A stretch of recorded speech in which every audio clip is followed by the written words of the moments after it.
Hey, good evening, everybody. Thank you for coming.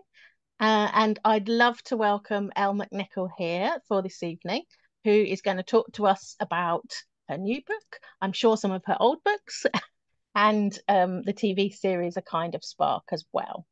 Um, just a quick word. If anybody doesn't know about Autistic Girls Network, we are a very small charity. It's just me, basically. And we support autistic girls and women and their families. And we also campaign for earlier diagnosis or at least earlier recognition. Don't mind at all about medical diagnosis, but earlier recognition. So without further ado, let's sorry, keep seeing people at the edge of my screen. I need to let in. Let's get started. And maybe, Elle, if you just give us a quick, I'm sure everybody here knows who you are anyway, but for the sake of YouTube viewers in the future, just give us a quick intro and then we'll get started on the questions. Sure. Hi, I'm Elle McNicoll. I am an author and screenwriter. My debut, A Kind of Spark, has been adapted for BBC iPlayer, and I write uh, fiction for and about young women and girls who are neurodivergent because I'm autistic and dyspraxic, like a lot of my characters, and I'm kind of pushing for more neurodiversity representation in publishing as a whole. So that Brilliant. nice and That's brief. absolutely a nice, perfect little introduction into what we're talking about. Someone says, can other people see Elle? Yes, we can. We can definitely see her. If you're having a problem, then you can always go out and come in again. I promise I'll let you in again. So, so first question, um, what made you become a writer, and specifically, what made you write about neurodivergent characters? So I started writing from a young age, like a lot of the children that I meet in this job, that I'm fortunate enough to meet in this job. I was a big reader, and I think a lot of people who are big readers become young writers. Similarly to people who love music, pick up a musical instrument. Um, for me, it's a natural progression. So I started from a very young age. I found it the easiest way for me to communicate as a young neurodivergent person. I wasn't very good with my words for a long time. I always felt there was a big disconnect between what I was thinking and what I was able to say. And that disconnect went away when I was writing. My handwriting was horrendous. It was actually the first thing that tipped off my school to send me for a diagnosis. My handwriting was just not improving, but I really enjoyed writing. So I started from a very young age. And then choosing to write neurodivergent characters, I think I was doing it unconsciously because I'm neurodivergent. I was writing from a point of view that I thought for a while was universal and then realized perhaps was a little bit more specific.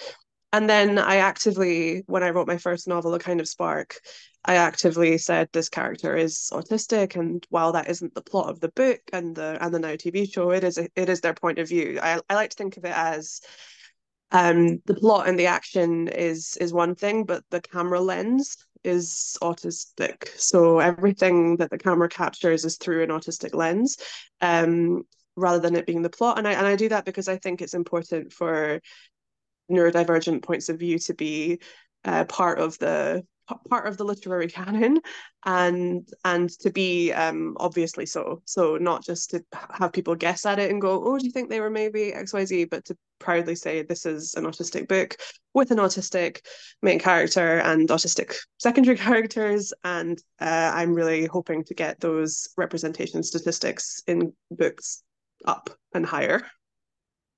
Brilliant, brilliant. And did you experience any resistance in kind of making those neurodivergent characters so central from the powers that be, if you like? Not with A Kind of Spark, because my publisher, Knights of, who are a very small independent press, have only got about 5 people working there. They have been supportive from the very beginning. They are a diverse press. They only publish diverse books. So they were 100% behind me. But before I found them, I was working in publishing, and I would be in interviews and I would be in meetings and I would be in conferences.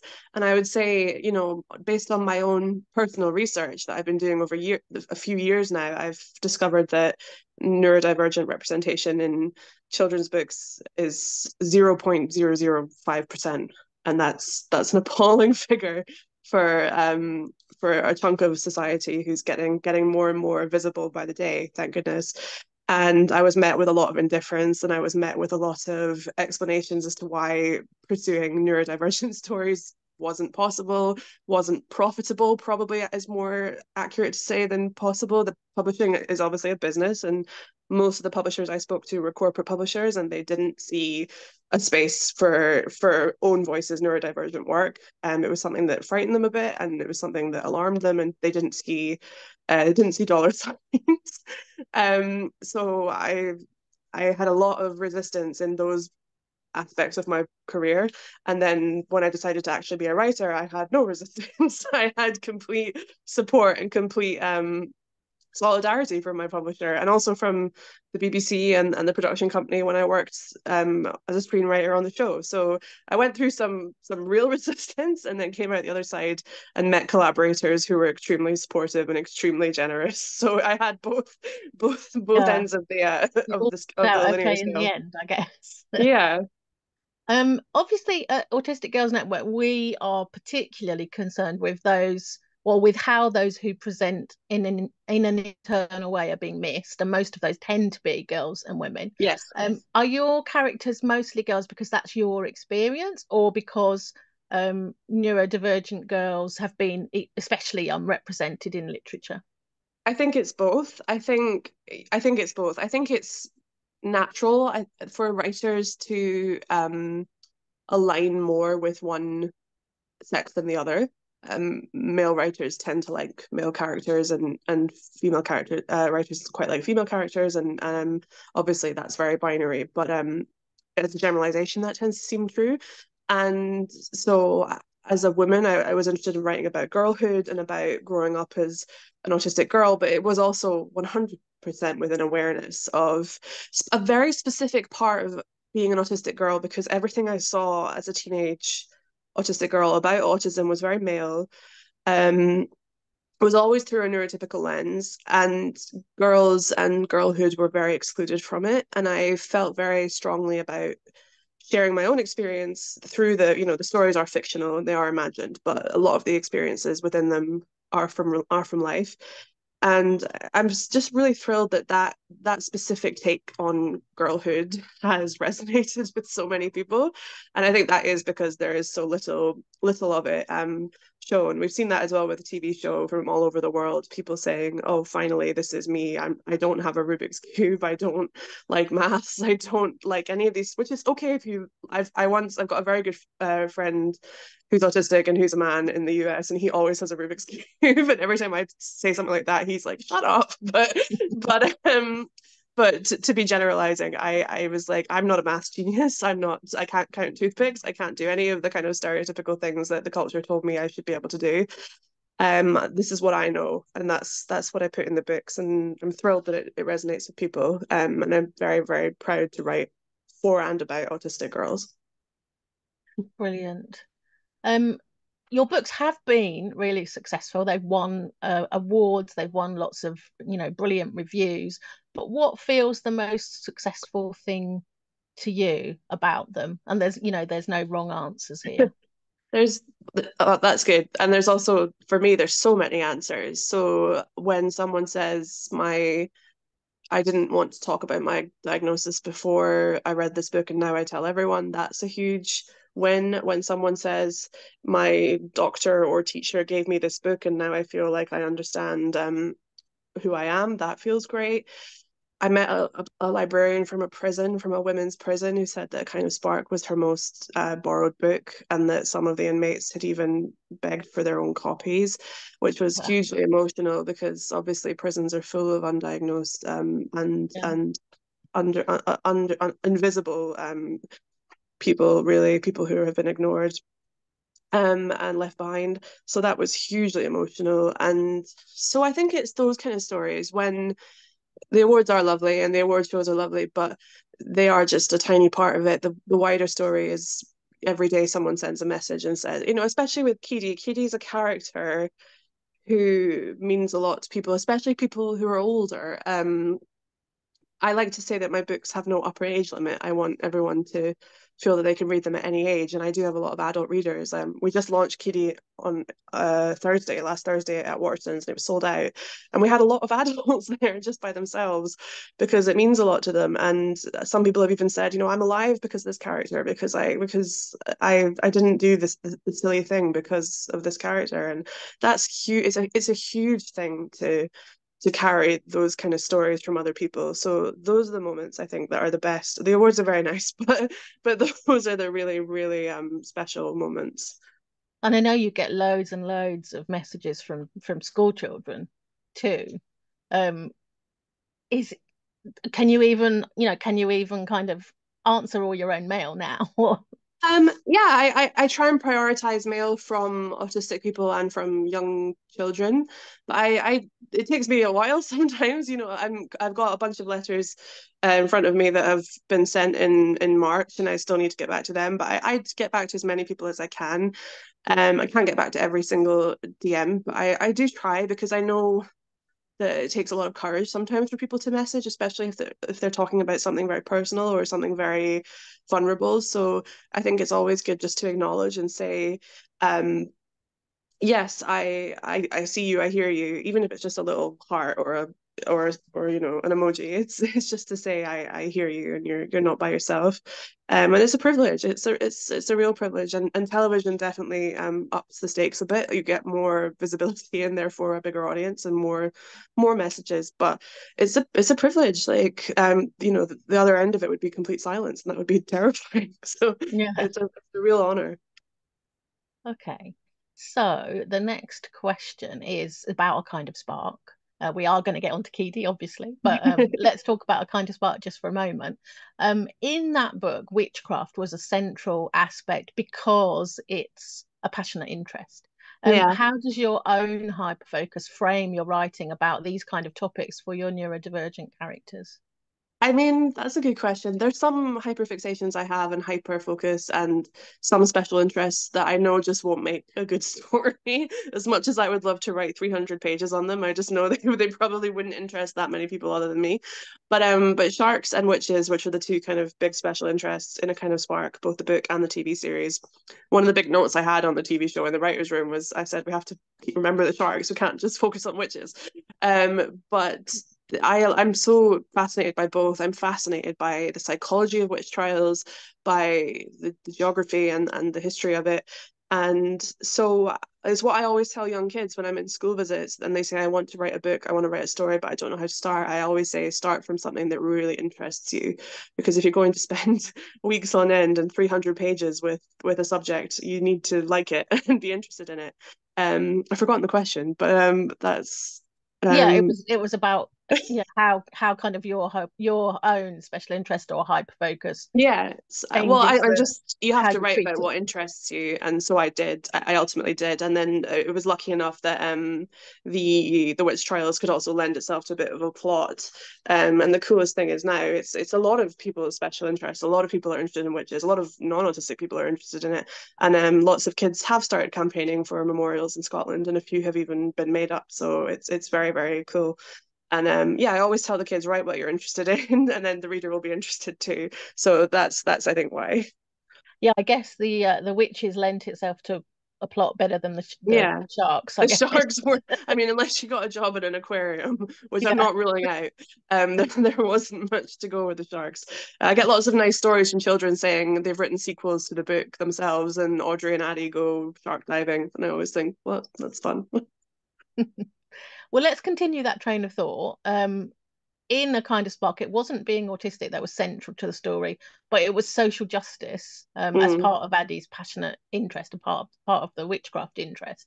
How important is that distinction for you? It's very important because I'm 31 now, and when I was growing up, the only time I saw neurodiversity portrayed, for the life of me, I can't remember ever reading about it. And I was a real reader. I'm sure there were books that some very learned person can conjure up, but I was a big reader and I never came across it. But when I did come across it, it was on film and TV, and the autistic character was never the protagonist. They were always a secondary character. They were always othered. They were never the subject. They were always the object. They were usually always a boy with big headphones and unexplained behavior, and they didn't communicate. And I just felt like, and they were just there because they were autistic. They didn't do anything else. They were always just there to be autistic and to have the other characters talk about them. And I just thought, well, we have lives too. We have ambitions. We have objectives. We have special interests. Obviously, we have friends. We have enemies. We have family. Like, we have all this life that everyone else has, and we have huge interior life. You know, the word autism. I don't need to tell anyone here, but autism obviously comes from the Greek and it means in one's own world. And so I always knew that it had to be the inner voice and it had to be, like I said earlier, the lens, but it can't be the plot. It can't be the only thing that everyone stands around talking about, because that's not real life and it's also very boring. So it's hugely important to me, no matter what genre I'm doing, whether it's science fiction like Show Us Who You Are, or fantasy like Charm and Like a Curse, or contemporary like A Kind of Spark and Keedie. It's always important to me that autism is always there, like a fingerprint. It's very specific and individual, but it's not the plot. It's just the lens and the eye and the voice. But there is external things happening. There's other things going on, because that's more interesting to read and to watch than to have a, you know, an after school special on being autistic. That's my opinion. Yeah, absolutely. So let's move on to the TV series then, and just tell us a little bit about the making of that, because I know that you were very involved in it. Yes, I was. The rights were contested. A few production companies wanted the rights, and I told all of them I'm only working on a television show. Everyone wanted it to be TV. Nobody wanted it to be film, if I remember. And I saw it as TV. I said I'm only interested in working with people who are going to cast neurodiverse cast and crew. And the production companies agreed, and then I picked Nine Story, which was a Canadian production company, and they started developing it, and I wrote the scripts. And alongside Anna McCleary, who's a brilliant showrunner, and we did writers' rooms, and we got this sort of 10 episode plan ready and a pitch. And we went to some networks. We went to some really big ones, which, because this is being recorded, I'm not going to name, but they were enthusiastic about the project. They were less enthusiastic about hiring neurodiverse cast and crew, which was the bottom line for me. So there ended the relationship. And then the BBC brilliantly said, we are totally behind that. We will cast and hire neurodiverse cast and crew. And we had a meeting and a pitch, and the show was greenlit within a couple of hours, which I think was a record. I think that was very, Mm. very fast. And then we went into production, and sure enough, we have an amazing cast. So we've got Lola and Georgia, who play Addie and Keedie respectively, who are autistic. We also have Caitlin, who's autistic, playing a neurotypical character. Nina, we have a vastly neurodiverse cast. Most of our young cast are neurodivergent. Some of them don't like to be public about it, but they are neurodivergent in their own way. Um, a few adults were neurodivergent, and one adult isn't, since the show aired, been diagnosed as well. So and the crew as well. We have a very diverse cast and crew, and that's was my only stipulation from the jump, and I never wavered, and we got it, and it's Emmy nominated for its casting, and it's won a Royal Television Society award. So I feel now I feel vindicated. I always knew it was the right thing for me, but now it's just proven it was the right thing for the show. It was the best actors, it was the best crew, and it was also ending any of these kind of mealy-mouthed excuses that people in film and television give, and saying, I don't want to hear it anymore. Cast people who can portray this accurately and also bring so much more to the role. Yeah, so that's Yeah, that's absolutely. And of course, you had a little cameo in it as I well. did. I'm in episode 10. Was that your idea, or was that Oh did God, they no, no, persuade no, you? no. Yeah. I came for a set visit, and I mean, literally, I was there I did my COVID test. I went on set, and then a costume designer was pulling me into a tent it was a big outdoor exterior scene, and I was had two cameras on me, and I'm very not very emotive. So I was feeling so much. I remember just feeling so much, and then I watched the footage and there's just nothing showing on my face. So I was just looking very indifferent in my cameo. But and there's also a cameo in season 2, which is on BBC iPlayer 2 weeks on Friday. So That was my there's next people question, can look out actually. for Yeah. that. Are you in that too? Yeah. Brilliant. Slightly more expression this time, I can say. Okay. Did you practice? Oh yeah. So, and I only had one take this time, so I was like, better nail it because we were down to the wire. But yeah. Okay, so let's move on to Keedie because I know people will be really keen to talk about that. So, obviously, we had a lot of very excited people when we did the giveaway for some copies Um, of Keedie. How did it feel to kind of expand that world of Juniper in the book and in the new TV series? so it was on the set of the TV show. This is the cover for anyone not aware. It's very bright and bubblegummy. On the set of the show, I had started to work on Keedie, and I I felt so invigorated when I was on set for season 1 because I'm surrounded by I'm in Juniper. I'm surrounded by the set and the costumes and the design and the amazing actors and the supporting artists. So it was like literally stepping into the story again, and I was able to refamiliarize myself and get familiar with this character again, who I'd sort of been talking about for years but hadn't written in a while.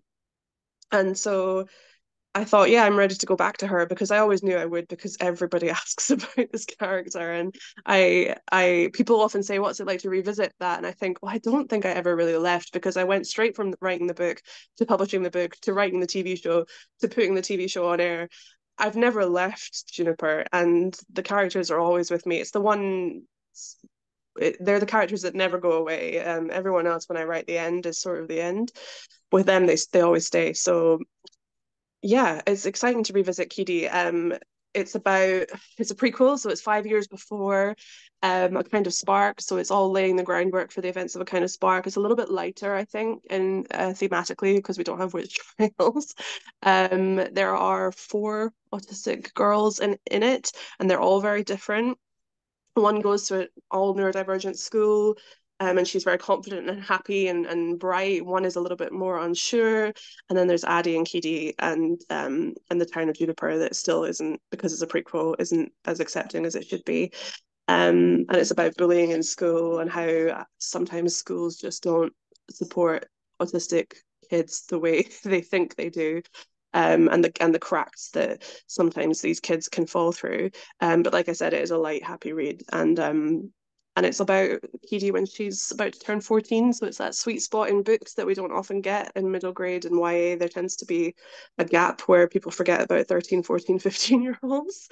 So Keedie and Nina are about to turn 14 in this book. Yeah. Oh, I'm rambling on, but yeah, that's Keedie. No, I'm sure everyone wants you to ramble on. So, oh, you probably don't know this yet, but has anyone talked about a TV series of Keedie? Well, I Or maybe gave maybe you can't say. there's a lot I can't say, but Yeah. when we were in the writing room for season 2, I was writing Keedie because everything takes so long in publishing. The book's finished long before it comes out. So in the writer's room, I said to the producers and I said to our showrunner, I said, do you want to read an advanced manuscript of Keedie to see if that affects any of these storylines? And they said, oh, yes, of course. So they've read it, and there are callbacks in season 2, I suppose, to what's in this book.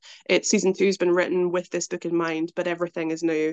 If you watch season 2 after reading this, it's not just rehashing everything, but it is informed by this book. And season 2 is all about Bonnie and Keedie and Addie. So it is calling back to the past a little bit. So yeah, that's all I can say. I think season 2 was written with Keedie absolutely in their knowledge and obviously in mind when I was writing the scripts as well. Yeah. Okay. Right. Your next book, oh, I mean, it seems a bit weird to skip across to a next book when you've only just released this book. But your Yeah, next book is a young adult, but your yeah, it's first young why. adult book, Some Like It Cold. So can you give Yeah, us a little glimpse into that and how different it was to write for a yeah. differently aged audience?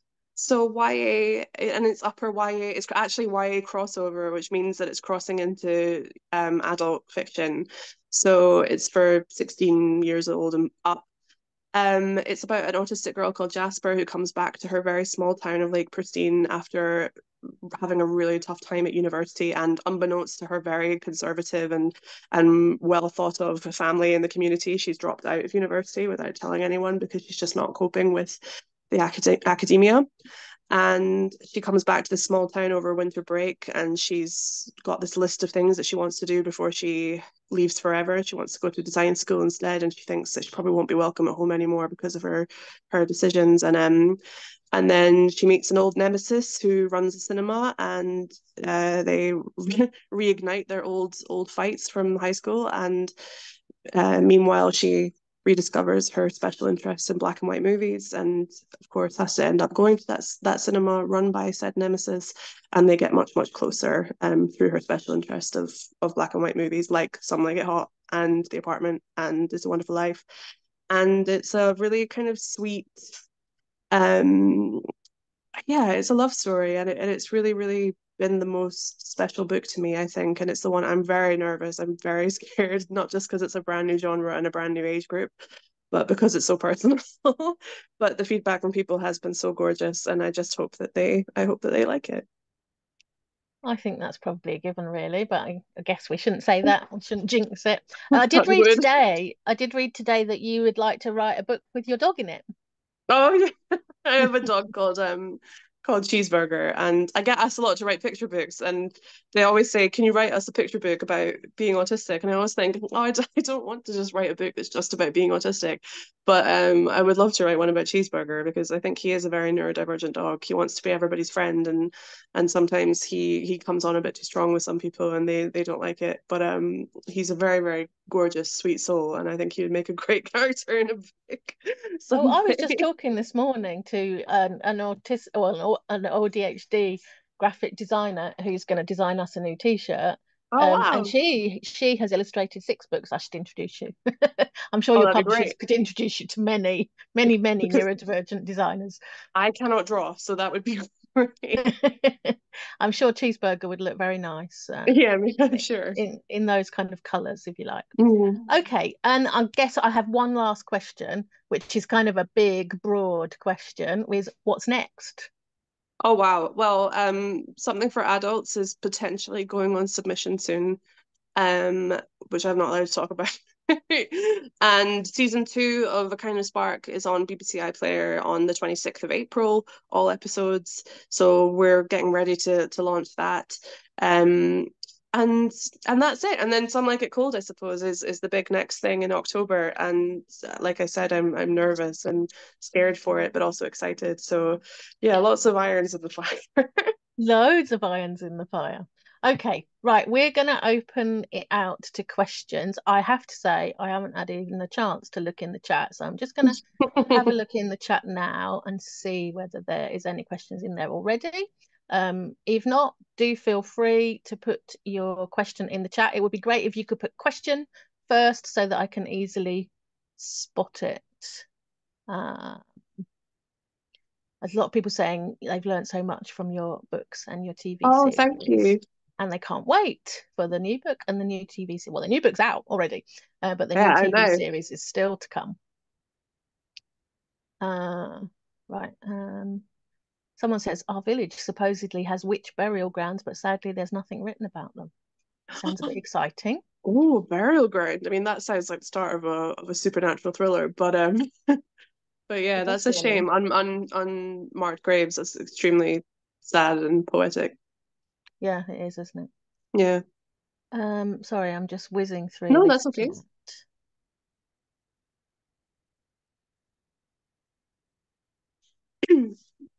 Someone says, my kids are signed up to the extras agency used for A Kind of Spark, and even they were seeking out neurodivergent extras. Yeah, that was again, I was quite insistent about, about that. And we had quiet rooms on set. We had accommodations put in place so that people could have, because sets can be unbelievably overstimulating, especially interior sets. So we were very lucky with all of our cast, not just our principal cast.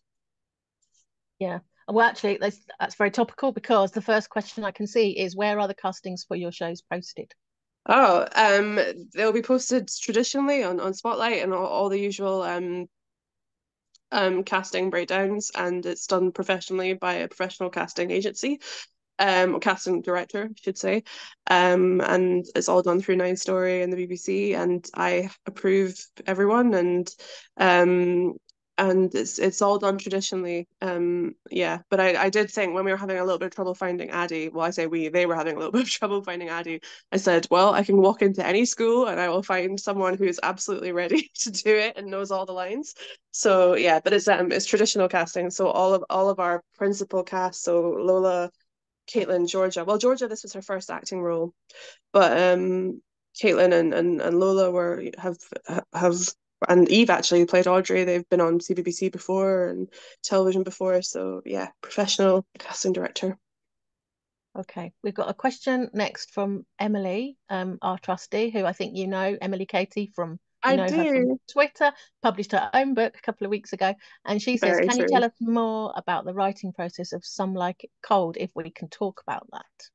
Yeah, so I started writing it in lockdown because it was the kind of book I wanted to escape into in lockdown, and it was the sort of story I wanted to live in. And I think when writing fiction that's sort of romantic fiction or unapologetically romantic fiction in my case, there has to be so much aspiration and escapism, and so lockdown was a big part of writing it. And then I worked and worked on it through the years. And in 2023, I did another draft, and I just turned off my critical voice and wrote a final draft, and it was taken by my agent and it went to auction, which was very lucky, and five publishers wanted it, and then Macmillan won out um with a deal, which was great.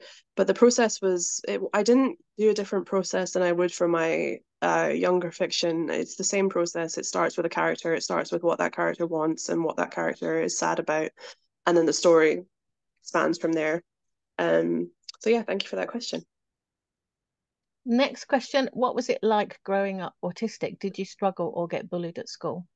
Um, yes, yes, and yes. I was bullied a lot, physically.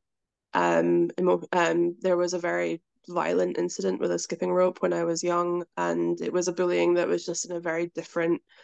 Every school has bullying, which is what is explored in Keedie, again in a sort of fun camp way, because Keedie is not afraid of anyone, but in reality there's bullying in every single school. But but even my teachers noticed that the bullying I was getting was a little bit more aggressive and violent than what they normally saw. And I was moved into another school, and the same thing happened. And I just naturally looked at myself and went, what is it about me that's making these people so angry? And I learned to mask very heavily because of it, which led to a number of complications. And I struggled with maths, I struggled with my handwriting, I struggled with attendance, I struggled with focus and concentration.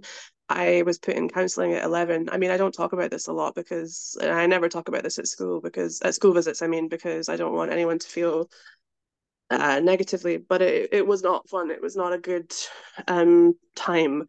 And everyone kept saying childhood is the best time in your life. I just thought, oh my God, what's adulthood going to be like? It was very bad, and getting diagnosed didn't do anything because I didn't know what it meant and nobody would talk to me about it. So it was a very different time, and it was not very fun. And I try and keep a lot of that out of my work. I try and keep it lighter because we're in a different age now, luckily. But yeah, I was bullied and I struggled is the short answer. It wasn't an enjoyable time. Hmm. Okay. Now Sorry. we have a question. No, it's quite all right. Now we have a question from Abby, aged 11. Hi, And Abby. she says, do you have any tips for presenting about neurodivergence to a school audience? Oh, about presenting. So I have to do this a lot because I do school visits where I stand in front of 400 year sevens and have to talk to them about everything that we've talked about tonight. And my advice would be um make it interactive. If you aren't sure what to say, ask people questions. People like being asked questions, they like being pulled into the speech. Presenting is quite scary, but you can write down notes if you need to. I've memorized everything I say now, and I'm usually quite I change it for every audience depending on what they seem like they need. But I find that being interactive is really great. So I always ask people what they think neurodiversity means and what does it mean to them, and we get conversation going, and that makes it less of a lecture and more of a conversation, which helps sometimes with presenting. But if that's not your way of presenting, because it is quite difficult, and even a lot of non-autistic authors have said to me, I don't know how you do that because I can't do that. Having a PowerPoint can help, having note cards can help. Having something to stim with in your hand always helps me. Um, yeah. But I'm sure you're brilliant. I'm sure you don't need advice from me. Next question is, how long have you been diagnosed? Oh, a while now. I was 9 years old when I first had a doctor tell me I was neurodivergent, and I had occupational therapy and I had cognitive behavioral therapy, and that's a long time ago now. I'm 31. And yeah, I think even after years of that, and then counseling as well, I had counseling at school. I think even years into that, if you'd asked me to define what autism is or what neurodiversity is, I wouldn't have been able to do it. I didn't understand what it was. I didn't know how you could have a condition that wasn't a disease, because it's obviously not a disease. It's a neurodevelopmental disability, and I didn't know what that was. So it's a long time now since I've been diagnosed, and I was put in special educational needs classes, and it was very difficult. It was why I don't talk about it very much. But it's been a long time since I've been diagnosed, and yet not very long since I've started talking about it properly. So I was probably about 25 when I started to really just talk about it publicly. Before that, I didn't enjoy people knowing it about me. Mm. And you couldn't deal with it because nobody talked to you about being No, autistic. nobody knew what it was. No, Nobody. Yeah. so that's So that's mostly what we do is we try yeah, and I would have loved the talk to Autistic everybody Girls about Network. being That would have autistic. been great. So the next question, which I'm sure you've probably given this answer quite a lot, is what advice would you give to aspiring writers? Well, like I said, write about what interests you, because if it interests you, it will interest the reader. And also, you have to spend a lot of time on that manuscript. You don't want to get bored. So, find something that you love or that you're excited to research. I like learning about new things. So that's really great. What other advice? Always finish what you start. I think I meet so many writers that get to that 50% mark in the middle of the book and they can't go any further because they hit a wall and they just start doubting themselves, and they just they can't move any further. And finishing what you write is so important. It doesn't have to be good, but it is a lot easier to edit a bad page than a blank page. So finish what you're working on and read lots. Reading lots just gets your brain working in a way that is completely unconscious, and it's teaching your brain things that you don't even realize you're being taught. You're just having a lovely time reading, but reading lots of books will teach that brain unconsciously how to tell a story and how to craft a story. Yeah, brilliant. The next question, I have not found any good books with autistic boys well represented and not stereotyped, except for Kate Foster. Do you have any recommendations? Oh, that's a good point. I think possibly my good friend Lizzie Huxley Jones is working on something. I know that's no help because it's not out, but her Vivi Conway series is really great, and that's a very neurodiverse cast. Then there is Aoife Dooley's graphic novel, Frankie's World, I think. Although it's been years since I've read that. Um, but I agree, there's definitely been, it used to be that every book in publishing about neurodiversity was an autistic boy, but it was usually written by a non-autistic person. Now that there's more of us writing about our own experiences, there's been a drop off with boys. So I can't think. I'm not very good on the spot when it comes to book recommendations, but I'll think about. Oh, Lucy Pyrie. She wrote a really lovely sort of teen novel that had an autistic character. Was it a boy or was it a girl? I can't remember. But yeah, sorry, that question's tripped me up a bit. But yeah, That's Patience okay. Agbabi. Someone just said Patience Agbabi, right? The Infinite series by Patience Agbabi, which is brilliant. It's a sort of sci-fi with neurodiversity. Yeah, there's a character called Ben in it who's ADHD, I think. Patience is brilliant. So that's a really good shout. Patience Agbabi. Yeah. And there's more in the Okay. pipeline. I think there's more coming Yeah, out. that's So the it's key, going to isn't be a it? good year for boys, I think. Yeah. Someone says any tips for teachers that have neurodivergent kids in their class? Um, Please don't pull them up in front of the entire class and make them talk about being neurodivergent.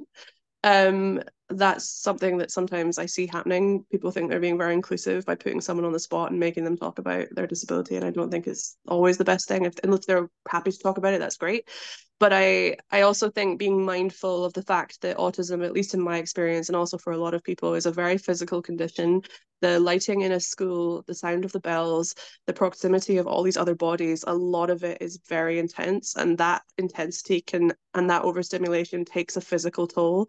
Masking and overstimulation are physical byproducts, and they can't be fixed with a smile or a nice word. They need sometimes a quiet space and more physical accommodations to deal with the more physical demands of this condition. I think sometimes people think putting a really nice display on the wall is enough, and it's not. Um, Other than that, I would say just being aware that, again, this is my own point of view, and it won't be everybody's, but school is such a test every day. Even if you love learning, even if you love school, I went to a mainstream school, which is where I'm speaking from, and it is just, I felt like I failed 5 times before I'd even got my key in the front door when I was in high school. Anyway, I just, it was exhausting.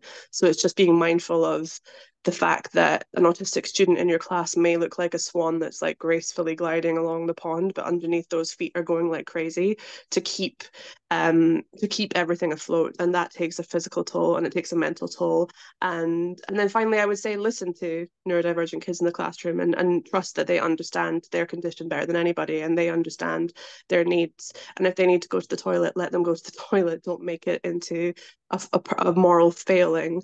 If they need a quiet moment, if they need to put ear defenders on, just let them be, just let them do it, which I'm sure this person that asked the question is already doing, because people that ask these questions are always already doing the work. But yeah, that's just off the top of my head. Okay, the next question we have is from Sienna, age 11. She says, Hi. is there another book about Addie coming? I just finished this one. I would love to. Yeah, I would love to revisit.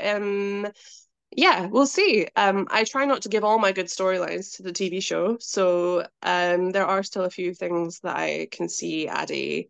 I would maybe want to revisit Addie when she's a little bit older in the book. So in a kind of spark, she's 11, and Keedie, because it's a prequel, she's 6. I'd like to visit Addie when she's like 14, 15. I think that would be really fun. And I can see a lot of storylines for her there. So I would love to revisit Addie in book form as well as television form. And that's definitely something I would like. Okay, there you go. That's what's next then. That's what's next. Right, everyone's 11 tonight. So now we've got a question from Mela, age 11. How do you come up with the ideas for your books, and how is it not super stressful? Because I find it very stressful. It is stressful. It's very stressful, especially when publishers have got a contract date and they say we need the new book by, my next YA is due in May and my next middle grade is due in September. Like I've got tight deadlines to work to. It is stressful, but ideas are just whatever interests you. And again, the more you read and the more I'll go to the cinema, I'll have writer's block and I'll go to the cinema and I'll be 45 minutes into a film and I'll go, that's interesting. I wonder if, and then I'll go off, my train of thought will go away, and then I'll think of something completely brand new, fresh. And just because I'm watching art, investing in art. So ideas come, that's part of being a storyteller, that's part of being an author or a writer or a screenwriter, is that the ideas come quite quickly. And it's the ones that stay with you that are worth working on. So Addie didn't go away when I first thought about her. She just stayed in my brain. So I knew she had to go in a book. So you can't force the ideas coming. Unfortunately, that's the job. That's whatever hand touches a writer is having those ideas just come. But you can help them by being curious and asking questions about the world and reading newspapers, reading books, watching great TV shows and great films. Um, and talking to lots of people and being curious and interested in them as well. Okay, the next question is from Laurel, aged 11. Another 11. What's the period cast for A Kind of Spark, neurodivergent also, or just the modern day cast, Yeah, please? we of course Ella, who played Eleanor in the period section, was is autistic and ADHD and is playing Bonnie in season 2, who is autistic and ADHD. Emma, who played Beth in the period section, who is Maggie's maid. Also, they're also a bookseller, but they are neurodivergent. They also narrated the audiobook for A Kind of Spark. So they are neurodivergent. So is Bridget, who plays Robin, who's also back in season 2. Yeah, we were not kidding when we cast a neurodiverse cast. There are a lot of neurodiverse people in that show. It is not restricted or limited to the people who just talk about it on camera. Um, Schedule later install. Sorry, I just had a software update on my phone. Yeah, you So momentarily disappeared, but sorry. you're back. I can see Laurel. Hi, Laurel. And she looks very happy, so that's good. Good. Thanks, Laurel. The next question says, in one of your books, Miss McNicoll, you mentioned, oh, sorry, in one Oh, of your that's me. books, you mentioned that Alan Turing was thought to be autistic. What do you Mm. think about historical figures being being recognized as autistic? And is that something you might ever explore in a book? Um, so in Keedie, there's a whole section in Keedie where she is talking to Mr. Allison, the librarian, and she says all of the characters in fiction that she believes are autistic, they just quote unquote don't have the paperwork. It's definitely interesting to think about. Alan Turing, I think the jury's pretty much back when it comes to Alan Turing. But I don't like to speculate too much about real people just because you never, they're not here anymore. But it's super interesting to think about autistic public figures and autistic people throughout history. There's a great book called Neurotribes by Steve Silverman, and he talks about that. So I do think about it a lot, and it's always fun when you're reading a history book and you come across a really bright, eccentric character, and you think, oh yeah, probably, most likely. I have a soft spot for Steve Silverman because he wrote me a really nice review that's on the cover of my book. You're such a Right, so talent. the next question is, I know your books highlight a girl's viewpoint. However, both my twins can relate, who is a boy and a girl. And they would you sorry, brain not working tonight. Will you consider having a young male who presents as internal traits similar to Keedie? Well, I have neurodivergent boys throughout my books. Adrian in Show Us Who You Are is neurodivergent. Marley in Like a Charm and Like a Curse is neurodivergent. It's not something I've limited to girls. It's just the main characters are usually always girls. Again, we have neurodivergent boys on the show of A Kind of Spark as well. So yeah, gender for me is completely fluid, and it's not. Is a character is usually their voice and their internal, struggle comes to me before anything to do with gender. So it's never off the table. Um, Not at all. And I'm currently writing my second YA, which has an autistic male character in the lead role. So it's it's not off the table. Brilliant. The next question I find really interesting. It says, I've seen you have playlists for some of your books. Is music something that influences or inspires your writing? Yes, I have to have music playing while writing. And when you are experiencing a bit of a block, really good music is a good way to kind of push through the block, or at least artificially put you in the right mood. So if you're writing a really intense scene, like a Charm and Like a Curse had a lot of really intense moments, so I would put lots of score music on, like lots of Hans Zimmer and lots of John Williams, and that would really help. And then with Keedie, the songs are mentioned in the book. There's ABBA, there's Joni Mitchell, there's Edge of 17 is a big plot point in the book. So those were all songs that really um influenced the writing of the novel. So music's a huge character in all the books. Okay, the next question from Beth is, what were the accommodations like for the set of A Kind of Spark to make it good for a neurodivergent cast and crew? So we had quiet rooms that were specific for neurodivergent people, that they were not to be disturbed in if they were in. The principal cast all had their own trailers. We had a disability coordinator on set, who checks in with everybody, not just with people who we know to be neurodivergent, and because obviously we don't want people to feel like they have to disclose unless they really want to. So Dom would check in with everybody regardless of um their known status, to make sure that their needs were being met and they were getting what they need. Getting scripts people in advance was a big thing, so that everyone knew the schedule and what lines they needed and the size that they needed in advance. So, and it was also just communicating with the actors to say what would help you, would this be helpful? What about this? So those are the ones, a short answer. But Dom, disability coordinator, was just fantastic. Okay, the next question is, do you have any advice on how to unmask or be more confident in being autistic? Um, I wish I did. I don't think I'm still learning how to unmask. I'm not unmasked right now. It's really difficult still. Um, so I would say don't be hard on yourself. And um, and just remember anybody that judges somebody for who they are when they're not trying to be cruel and they're not trying to hurt someone is probably too judgmental to be a friend. I do have to remind myself that sometimes you have to say to yourself, I'm not hurting anyone by being myself. I'm not hurting anyone by being who I am. So anybody that has a problem with that is probably it's probably an issue with them rather than me. So just being kind to yourself is probably the best thing, and checking in with your triggers and checking in with when the mask is becoming too much and any negative byproducts of masking. But it's really hard. I don't have a concrete answer because I'm still learning myself and I'm in my 30s. I don't know how long if I'll ever get there. Okay, the next question is, are you or anyone else in the chat aware of any networks or groups for neurodivergent writers? Oh, I'm not actually. I'm not in any groups or networks for writing. I'm quite a solitary animal. But I would love if anyone knows any to put them in the chat because that's a really great question. Someone's recommended KR Moorhead who runs writing sprints. Cool. Very exciting. Okay.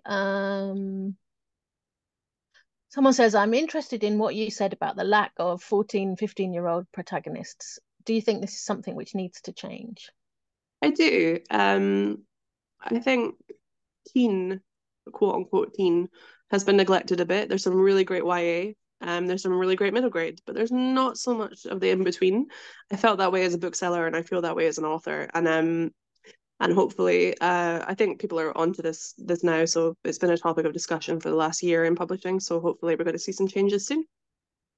Yeah, there's somebody who says that they're a school librarian with an autistic teen daughter and have been using a kind of spark with their year 5 and year 6 book group, and it's been a really affirming experience for our Oh, amazing! neurodivergent That's so great. students, and Thank agrees with you. you about the gap. Thank you. Right, let me find some more.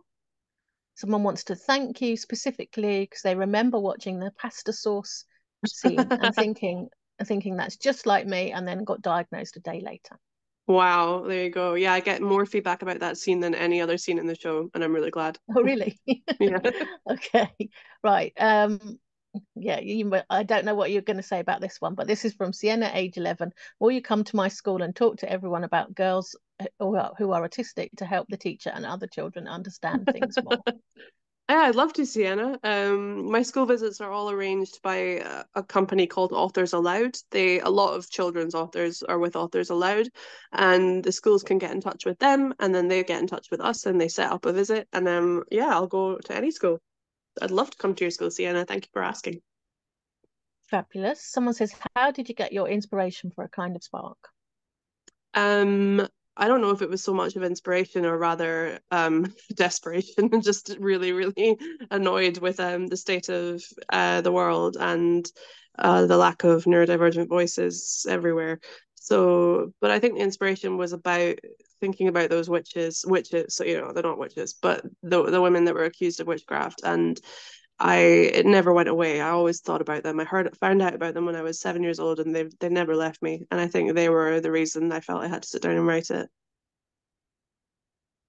Brilliant. So there's a question from Tess, who's 14, that says, why did you cast Ella as both? Well, you didn't cast them, but why did you cast Ella Well, as both Eleanor and Bonnie? I kind of did cast them because I really wanted them to come back for season two. Obviously, Eleanor's story is finished in season one and is wrapped up. So I thought, well, we're going to miss Ella and we're going to miss a lot of the great cast that were in the past. So um I sort of demanded in the writers' room that we bring them back.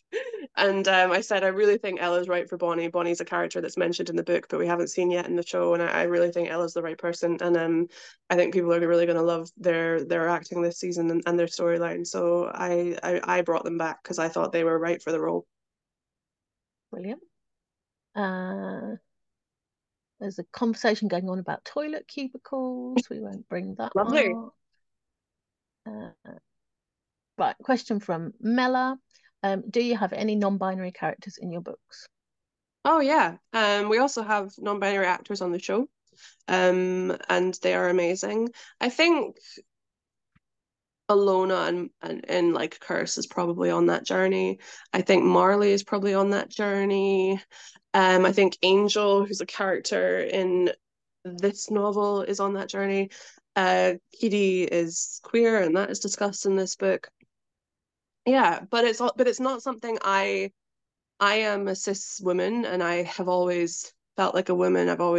That's always been my experience. So I do stay in my own lane when it comes to gender and trans identities, just because I don't want to take the microphone away from anybody else in that regard. My dearest friend in the world is a non-binary author and they are writing brilliant stories about it. And I just don't want to, as I don't love when non-autistic people write about autistic characters, I would kind of like myself to respect the same thing when it comes to non-binary authors and people, if that makes sense.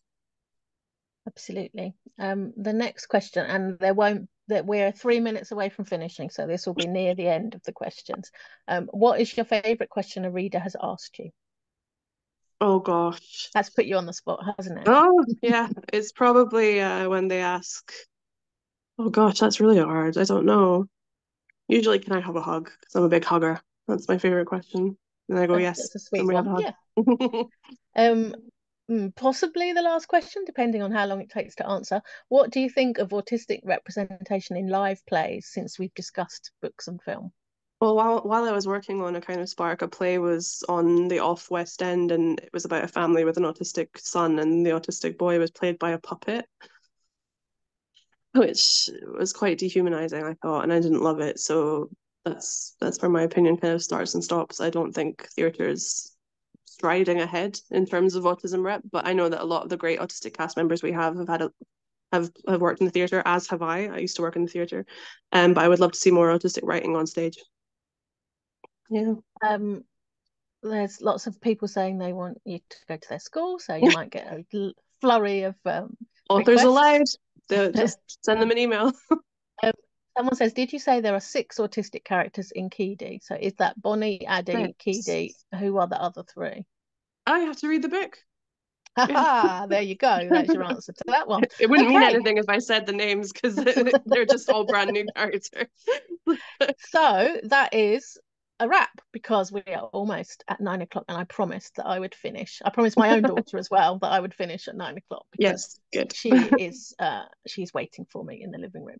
So we're going to stop there, and I'd like to thank all of you for coming tonight, and I would like to thank Elle so much for giving up your time this evening when I know that you're so busy with the launch of Keedie and going on your book tour. Do you want to quickly say where you're going to be, if there's any tickets left for Well, any of the the events? tour is sold out, unfortunately, but you can join us online for the Portobello Bookshop event on Thursday, the 11th at 7 p.m. So you can join us for the virtual live stream, which is a very professional live stream on the Portobello Bookshop website. And then, yeah, the tour is sold out, though, which is great, but also sad for moments like this.